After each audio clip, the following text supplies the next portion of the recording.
what the actual fuck happens if you eat zero carbs for a month.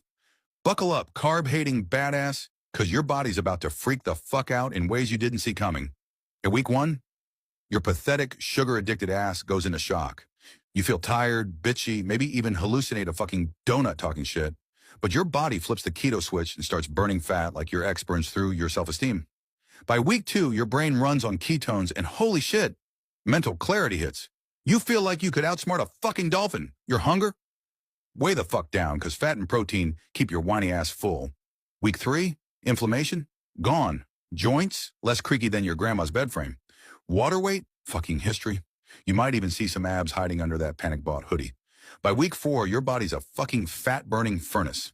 Stable energy, cravings ghosted, mood up, and you realize carbs were the toxic ex you kept crawling back to. Cutting carbs for a month can turn your bloated, sluggish self into a leaner, sharper, less pissy human. Or at least that's what keto warriors would want you to believe, but here's a shocker. Virtually every single study where calories were equated between the groups, between the subjects, researchers actually had control over subjects' caloric intake, are showing that all of those supposed benefits of keto diet are directly linked to calorie restriction. Of course, the fat loss is the obvious one because it's physiologically impossible to lose fat if you're not in a caloric deficit, but I'm also talking about those supposed health benefits.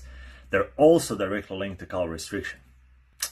As you can see, the reduction in inflammatory markers was directly linked to weight loss, more specifically fat loss in those subjects who were on some type of a low-carb diet. If those subjects were not in a caloric deficit, if you're talking about studies where calories weren't tracked or equated, inflammatory biomarkers stay pretty much the same. In some cases, they even increased. Of course, by now everyone should know weight loss does not equal fat loss. So the reason why people on keto diets or other type of low-carb diets lose weight faster, especially in the early stages, is because they lose a substantial amount of water.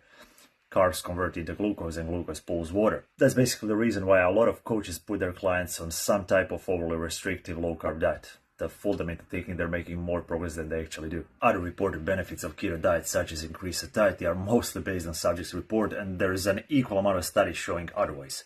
So I'd say that's more based on personal preference rather than some physiological mechanism behind it. Long story short, are keto diets superior in terms of fat loss? No. Are they superior in terms of health benefits? As long as calories are equated? No. As I already explained, with the help of available research, virtually all those health benefits are directly linked to calorie restriction. And my quick take and main issue with keto diets and low-carb diets as someone who coached thousands of people is the fact they're simply not sustainable in the long run. I had clients who would literally insist to be put on some type of keto or low-carb diet. And initially I would just roll with it just to prove my point. Once they fell off, and it would almost always happen around a holiday, vacation, family event, whatever, I would bring all this up. If the diet you were on was sustainable in the long run, you wouldn't drop the ball so often and so easily. Take that as you will.